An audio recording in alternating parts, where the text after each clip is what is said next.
She laughed before she even stepped through the door. That soft, breathy kind of laugh she used to save for late-night conversations in bed when we still talked. Now it was for them. For everyone else. I watched her reflection in the mirror behind the bar, not realizing at first that I was staring. It was the fourth time I had checked my phone. No new notifications. Still 9:52 p.m. Still 0 missed messages. I had been standing in the same spot for 26 minutes. That's how long it took for her to forget I came with her. There was a jazz trio playing in the corner. They were good. Nobody listened. The room was too loud with performance. People trying to be heard, trying to be seen. And there was Dahlia, right in the center of it, dancing like the air belonged to her. Someone brushed past me and didn't say sorry. I murmured something that sounded like, "It's okay," but they were already gone. I watched her reach out and touch a man's elbow as she laughed again. Not inappropriately, just intimately, comfortably, like they shared something. A story I wasn't part of. A version of her I hadn't met yet. I wasn't angry. I was hollow, like I was made of glass, and everyone kept walking through me. There was no fight, no dramatic moment. I just stepped back, turned, and left. Nobody stopped me. Nobody even noticed. I walked out into the street where the music didn't follow, and the cold air reminded me I still had skin. By the time I reached the car, I had convinced myself she'd call, that she'd notice, that she'd look around and wonder where I was. Instead, 10 minutes later, my phone lit up.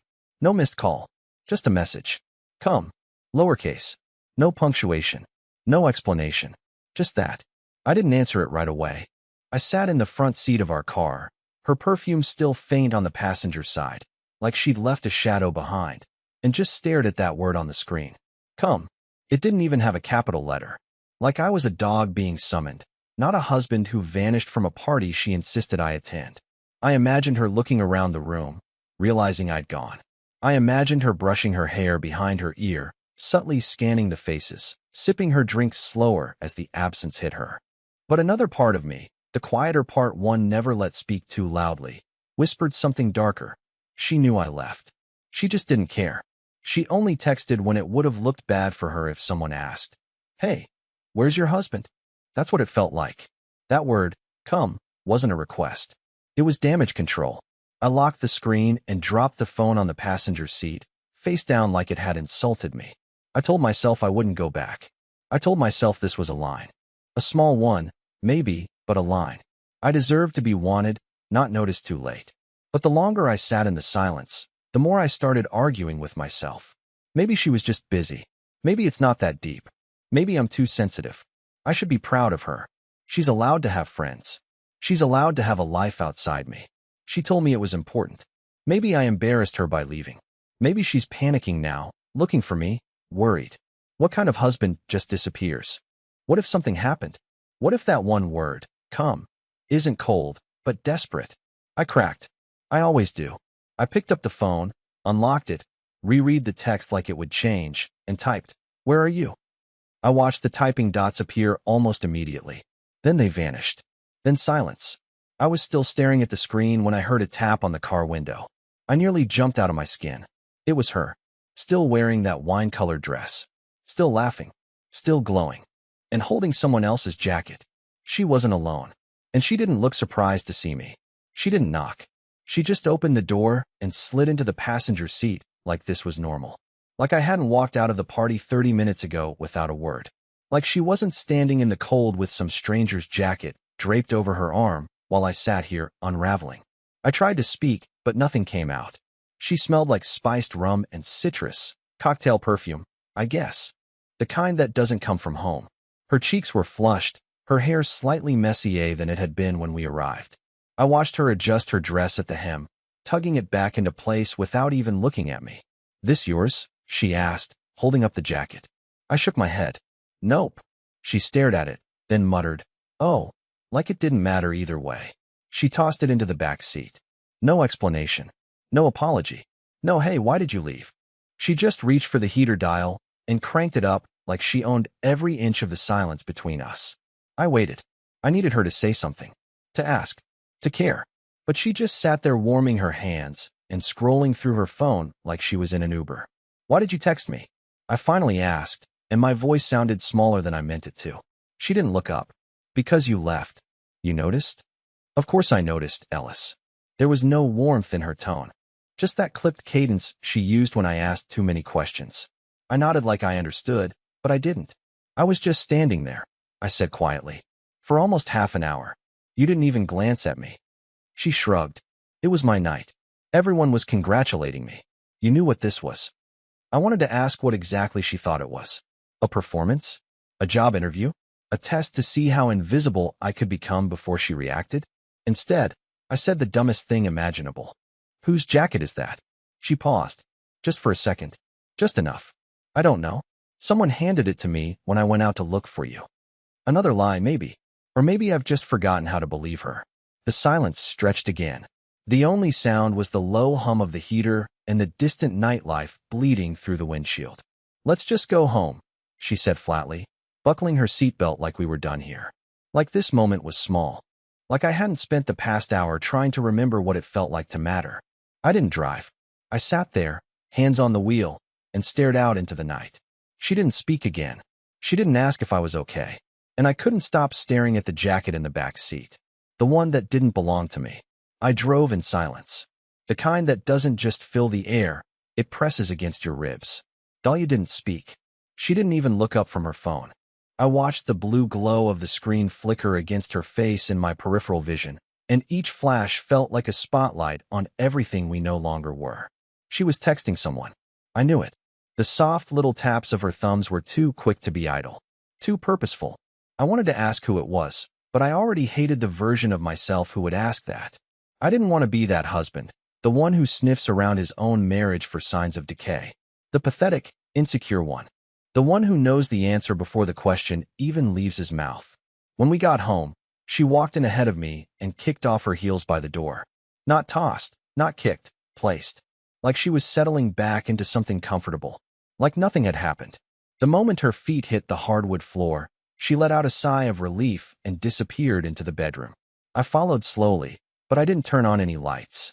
I stood in the hallway, watching her silhouette as she peeled off her dress and reached for an oversized t-shirt. Not one of mine, one of hers. Plain, soft, forgettable.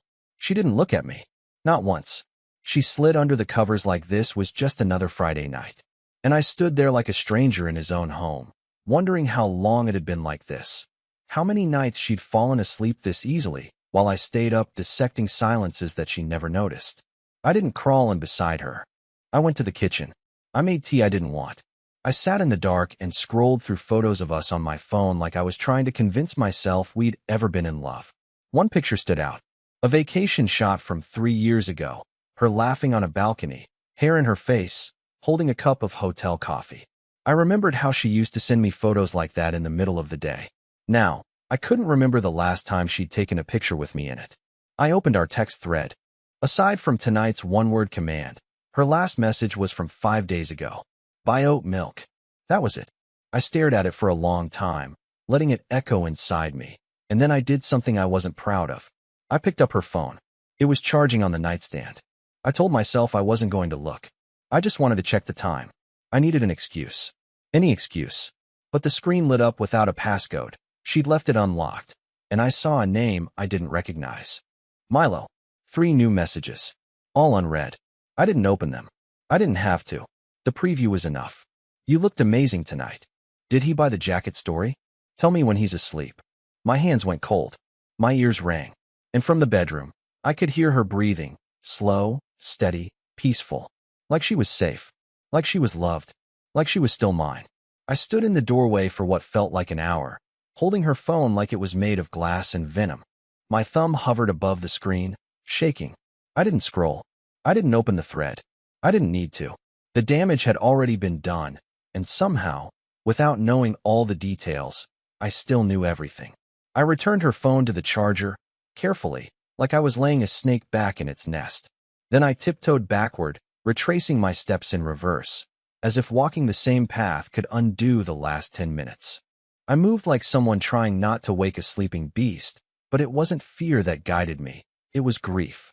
The kind of grief you don't get to cry about, because no one's dead, and yet something's already gone.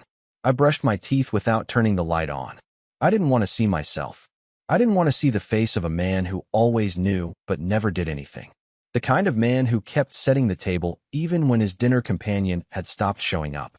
By the time I slipped under the covers beside her, she shifted slightly, just enough to acknowledge me, but not enough to face me. I stayed completely still, not out of peace, but strategy. I wanted her to think I'd gone to bed like normal. I wanted her to believe I hadn't seen anything. And I wanted to know, would she text him again? The room was dark except for the soft glow of her phone, screen turned slightly away from me. I opened my eyes just enough to catch it lighting up. She didn't move. Not at first. But then slowly, like she'd done it before, she slid one hand under the covers, found the phone by feel, and turned away from me just slightly more. The light dimmed as she opened the thread. I didn't breathe. No tapping. No typing. Just a stillness I could feel radiating off her. Nervous, deliberate, quiet. Then, finally, a whisper of movement. She typed something. I couldn't see it, but I could hear the pause. The uncertainty. Then she deleted it. Typed again. Deleted again. 3 full minutes passed. Then the screen dimmed, and she put the phone back. I don't know if she sent anything. I don't know if she chickened out. I don't even know what outcome I was hoping for. All I knew was that she hadn't moved closer to me, and that told me everything. But still, I laid there in the dark beside her, pretending to sleep first. Because that's what cowards do. She woke before me. Or at least she pretended to. I could tell by the way she moved. Too careful, too rehearsed. Like someone trying to mimic normal. She slipped out of bed silently, her footsteps light against the floorboards, and padded into the bathroom without a word. I kept my eyes closed, listening. The door clicked shut, and I heard the water run. Not the shower, just the sink. I opened my eyes then. My head was filled with fog and static. My body felt heavy, not from lack of sleep, but from the weight of pretending I hadn't seen what I saw. Her messages. The jacket. The way she didn't care I'd left the party. It all layered on me like wet cement. She emerged a few minutes later already dressed, her hair pulled back in a loose bun. She avoided eye contact, went to the kitchen, and started making coffee, like it was a Tuesday. Like nothing had shifted in the world overnight. But I felt the fracture in the air between us, deep and growing. It was no longer a crack. It was a canyon. I walked in and sat down at the table without a word. She handed me a mug and kissed me on the cheek. It was mechanical, dry, a reflex, like flipping a switch. "Did you sleep okay?" she asked, her voice light, forced. I nodded. Lied. Yeah. She sipped her coffee like she was tasting it for the first time. "You seemed quiet last night." "You didn't seem to notice," I said before I could stop myself. Her smile froze mid-sip. She set the mug down slowly and looked at me, finally. "Is this going to be a thing now?" I blinked. "A thing? You acting like I did something wrong. I invited you. I tried to include you. You disappeared. That's not on me." The words didn't match the crime, and she knew it. But she said them anyway, like reading off a script she'd rehearsed just in case I ever grew a spine. "I left because I felt like a stranger in the room," I said carefully. "No one talked to me, including you." She shrugged. "It was my promotion. I had people to talk to." "I'm not people," I asked, and my voice cracked at the edge. She stared at me then, really stared, like she was trying to decide whether I was worth the emotional effort. That stare hurt more than any answer she could have given. "You're overthinking everything again," she said finally, gathering her phone and keys. Like always. Before I could reply, her phone buzzed on the counter. She didn't flinch. I glanced at it, just long enough to see the name. Milo. Again. She turned the screen face down, slowly, deliberately. Then she walked toward the door. "I have a meeting. Don't wait up." I sat there staring at my untouched coffee, and I knew, really knew, that something had crossed a line we couldn't walk back from. And yet I still whispered after she left, "I'll see you tonight." Because some part of me, no matter how small, still wanted to believe she'd come back for the version of us that no longer existed. That day dragged like wet cloth.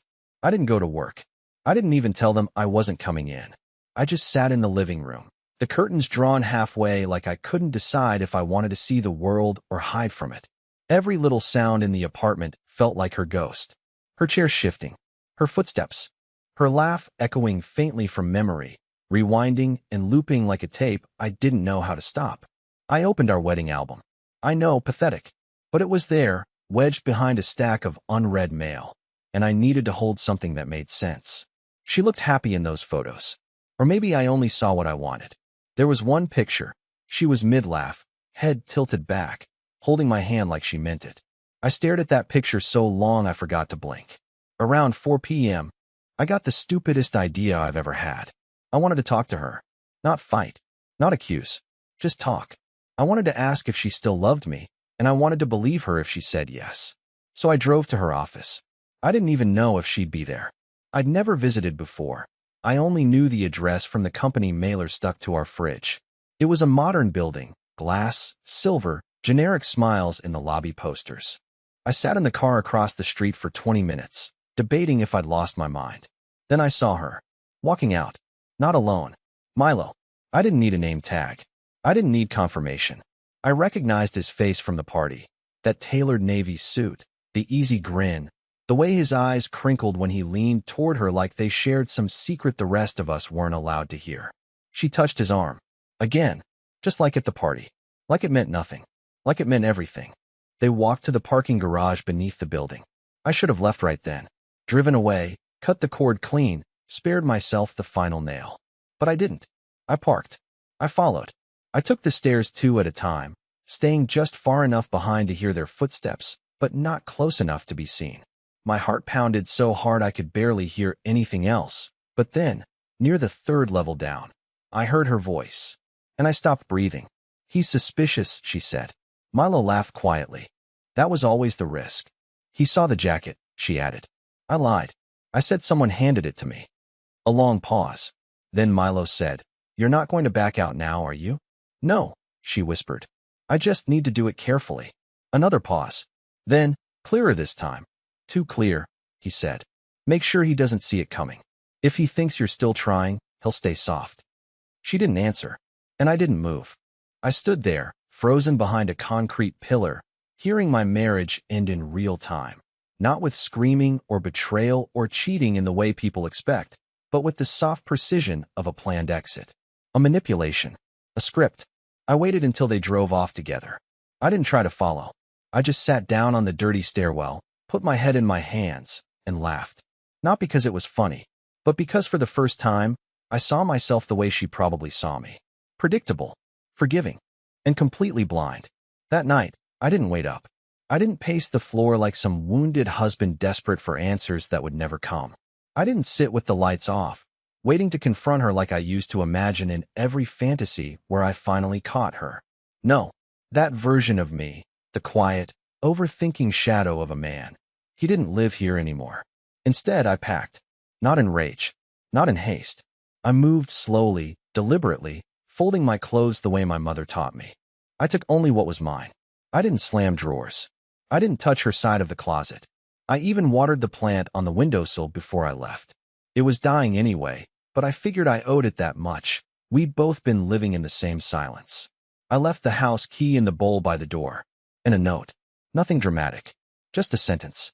I heard everything. Don't look for me. I turned my phone off after that. She came home sometime after midnight. I don't know what she expected. Maybe a fight. Maybe a confrontation she could twist in her favor. But what she found was a space just slightly emptier than before. A drawer half open and hollow. A room that no longer hummed with my quiet presence. I didn't need revenge. I didn't need to scream. I needed peace. And I found it, not in some grand act, but in the simplest of truths. I deserved better than someone who rehearsed their betrayal like a presentation. I deserved someone who noticed when I left the room. It's been 6 months now. I moved into a quiet apartment on the edge of town. It's small, peaceful, the kind of place where the kettle whistles too loudly and the walls creak when it rains. I like it. I joined a local book club. I started cooking again. Nothing fancy, just recipes I'd forgotten I loved. I even got a dog. Named him Murphy. He doesn't lie to me. He just wants walks and peanut butter. Sometimes, in the early mornings, when the sun cuts across the floor just right and Murphy is curled up by the window, I realize something. She thought I was soft. She thought I'd never leave. She thought I'd wait until she was ready to replace me. But I left first, and I never looked back.